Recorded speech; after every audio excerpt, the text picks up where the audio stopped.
My name is Lieutenant Aldo Rain. And I need me 8 soldiers. We're gonna be dropped into France, dressed as civilians. We're gonna be doing one thing only. Killing Nazis. Yes, sir! Members of the National Socialist Party have conquered Europe through murder, torture, intimidation, and terror. And that's exactly what we're gonna do to them. We will be cruel to the German. And through our cruelty, they will know who we are. They will find the evidence of our cruelty in the disemboweled, dismembered, and disfigured bodies of their brothers we leave behind us.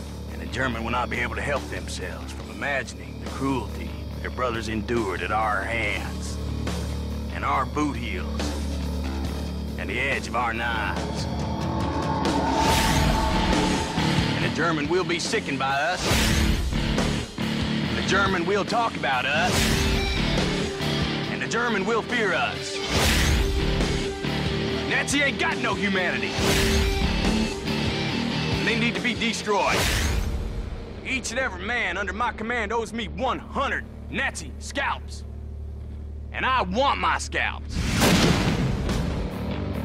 Nine, nine, nine, nine, nine, nine. Sound good? Yes, sir!